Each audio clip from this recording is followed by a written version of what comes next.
দে এবং সাতক্ষীরার আশাশুনিতে আছেন তানজিম আহমেদ। সরাসরি প্রথমেই যাচ্ছি জাবিরের কাছে।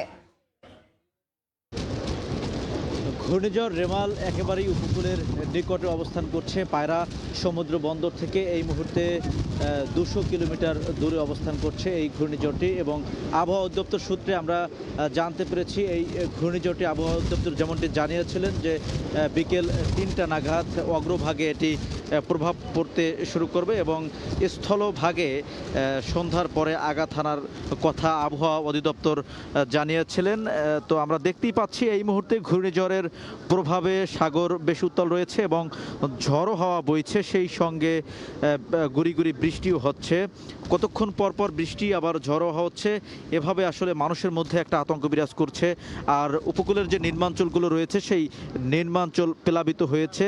দুপুরের যে জোয়ার হয়েছিল, জোয়ারের চাপে নির্মাঞ্চলের বিধ্বস্ত বেড়িবাঁধ বা অরক্ষিত যে বেড়িবাঁধগুলো সেই বেড়িবাঁধ বাদ দিয়ে আসলে পানি প্রবেশ করেছে। পানি প্রবেশ করার কারণে মানুষের ঘর বাড়ি পানির নিচে ডুবে আছে, এটা আমরা জানতে পেরেছি।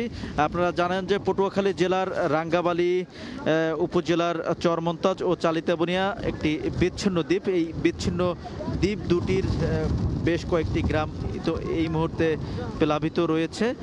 তো এই ওই সকল জায়গার মানুষের মধ্যে কিন্তু আতঙ্ক রয়েছে। রাতে যেহেতু ঘূর্ণিঝড় আঘাত হানলে উপকূলের নির্মাঞ্চলের ওসব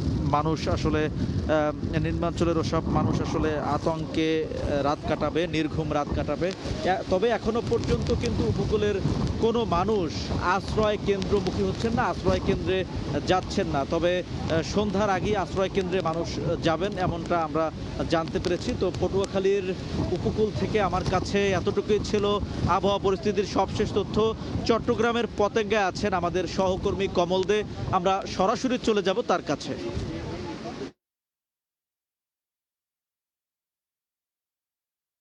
জাবির, ঘূর্ণিঝড় রেমালের প্রভাবে আসলে এখন বড় বড় ঢেউ আসতে পড়ছে, যেহেতু এখন পূর্ণ জোয়ার চলছে। জোয়ার পূর্ণ প্রায় দুপুর 2টা পর্যন্ত চট্টগ্রামের এই অংশে জোয়ার ছিল, এখন জোয়ার কাটতে শুরু করেছে, ভাটা আসছে।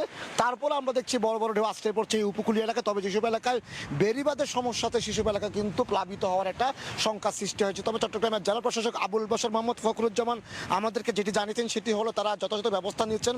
চট্টগ্রামে প্রায় 885টি আশ্রয় কেন্দ্র খোলা হয়েছে। বিশেষ করে চট্টগ্রামের সীতাকুণ্ড, বীরেশ্বরে, আনোয়ারা, বাঁশখালী এই যে উপকূলীয় এলাকা রয়েছে এবং কর্ণফুলী, সেই উপকূলীয় এলাকার মধ্যে যতটুকু প্রয়োজন হয় সেইটা পর্যন্ত যাতে সাধারণ মানুষ যাতে কোনো রকম আশ্রয়কেন্দ্রে যেতে পারে সেই রকম তারা প্রস্তুতি নিয়ে রেখেছে।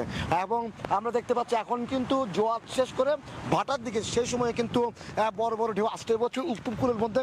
যেসব এলাকায় উপকূল একটু ক্ষতিগ্রস্ত সেই জায়গায় কিন্তু প্লাবিত হওয়ার সংখ্যা রয়েছে। যেহেতু আরেকটি বিষয়, ঘূর্ণিঝড়তে কিছুক্ষণ পর অতিক্রম করে যাবে। যদি ভাটা পড়ার সময় যদি ঘূর্ণিঝড় অতিক্রম করে যায় তাহলে হয়তো বা উপকূলে তেমন কোনো ক্ষতি হওয়ার সংখ্যা থাকবে না। তারপরেও কিন্তু যারা উপকূলবর্তী মানুষ রয়েছে তাদেরকে সরে যাওয়ার জন্য বারবার মাইকিং করা হচ্ছে এবং পাহাড় থেকে লোকজনকে সরে যাওয়ার জন্য জেলা প্রশাসন ব্যবস্থা নিয়েছে বলে আমাদেরকে জানানো হয়েছে। ইতিমধ্যে চট্টগ্রাম সিটি কর্পোরেশন, চট্টগ্রাম বন্দর কর্তৃপক্ষ এবং জেলা প্রশাসন থেকে একাধিক নিয়ন্ত্রণ কক্ষ খোলা হয়েছে এবং তারা পুরো পরিস্থিতি পর্যবেক্ষণ করছে যাতে কোনো উপকূলীয় এলাকায় সাধারণ মানুষ না থাকে। যেহেতু কিছুক্ষণের মধ্যে জোয়ারের সময় এই ঘূর্ণিঝড় যদি অতিক্রম করে যায় তাহলে কিন্তু উপকূলীয় এলাকা ক্ষতিগ্রস্ত হবে, বিস্তীর্ণ এলাকা প্লাবিত হওয়ার সংখ্যা আছে এবং জলোচ্ছ্বাসের সংখ্যা রয়েছে। আর সে কারণে কিন্তু বলা হয়েছে যাতে উপকূলের মানুষজন যেসব আশ্রয় কেন্দ্র করেছে 885টি যে আশ্রয় কেন্দ্র খোলা হয়েছে সেগুলি যেন সেখানে মানুষজন চলে যায় সেই নির্দেশনা দেওয়া হচ্ছে। তো এখন পর্যন্ত বলা চলে ঘূর্ণিঝড়ের যে প্রভাব সে প্রভাব পড়তে শুরু করছে উপকূলীয় এলাকায় এবং বড় বড় ঢেউ আশ্রয় পড়ছে উপকূলে, বেড়িবাঁধ ক্ষতিগ্রস্ত হওয়ার সংখ্যা রয়েছে এবং একই সাথে প্রশাসনের পক্ষ থেকে বলা হচ্ছে উপকূলবর্তী মানুষকে আশ্রয় কেন্দ্রে চলে যাওয়ার জন্য। তো চট্টগ্রাম থেকে এখন ছিল সর্বশেষ, আমরা চলে যাবো এখন সাতক্ষীরা সহকর্মী তানজিমের কাছে। ধীরে ধীরে কিন্তু ক্রমাগত বলতে হবে বৃষ্টি এবং বাতাসের যে বেগ সেটি বৃদ্ধি পাচ্ছে সাতক্ষীরার উপকূলে। একই সাথে নদ নদীর যে পানি সেই পানিও কিন্তু বাড়ছে। অর্থাৎ এখন পর্যন্ত সকাল থেকে 4 থেকে 5 ফুট উচ্চতায় কিন্তু নদ নদীর যে স্বাভাবিক পানি সেই পানি বৃদ্ধি পাচ্ছে এবং এর ফলে কিন্তু নদ নদীর পানি বৃদ্ধি পাতে তীব্র স্রোতও বয়ে যাচ্ছে নদীতে। একই সাথে কিন্তু যে বাতাসের বেগ, এই বেগের ফলে কিন্তু এক ধরনের মানে উপকূলবাসী বুঝতে শুরু করেছে যে ঘূর্ণিঝড় রিমেল ধেয়ে আসছে, সেটি সন্ধ্যা নাগাদ যে আশ্রয় পড়ার কথা তার সত্যতা আসলে মিলছে। বাতাসে এই এই যে গতি, এই গতির ফলে অর্থাৎ সাধারণ মানুষ যারা এখানে কিন্তু বাতাসের বেগে দাঁড়ানোই যাচ্ছে না সেই অবস্থা, এবং নদীতে ক্রমান্বয়ে যে ঢেউয়ের অবস্থা, সেই ঢেউ বাড়ছে, নদী তীরে ঢেউ আশ্রে পড়ছে, একই সাথে পানিও বৃদ্ধি পেয়েছে। তবে উপকূলবাসী এখন পর্যন্ত কিন্তু ঝড়ের পূর্বাভাস পেলেও আশ্রয় কেন্দ্রে যাওয়ার ক্ষেত্রে আমরা এখন কিন্তু অনিয়া দেখছি। উপকূলীয় বিভিন্ন জেলাতে বাঁধ ভাঙার খবর পাচ্ছি, সাধারণ মানুষ যারা রয়েছেন তারা খবর দেখছেন, শুনছেন, তারপরেও তারা যে মাইকিং করা হচ্ছে সেই মাইকিংও খুব একটা সাড়া দিচ্ছে না এখন পর্যন্ত। আশ্রয় কেন্দ্রগুলোতে আমরা খোঁজ নিয়েছি, সেখানে খুব বেশি মানুষ আশ্রয় কেন্দ্রে এখন পর্যন্ত যাননি। তবে তারা বলছেন ঝড় যদি শুরু হয় সন্ধ্যার আগে আগে হয়তো তারা আশ্রয় কেন্দ্রগুলোতে যাওয়া শুরু করবে নিরাপদ আশ্রয়।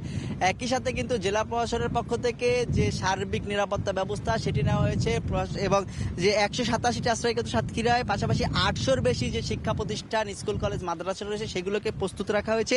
ঘূর্ণিঝড় রিমেল আঘাত আনলে যেন এইসব জায়গাতে সাধারণ মানুষ রয়েছেন তারা যেন আশ্রয় নিতে পারেন।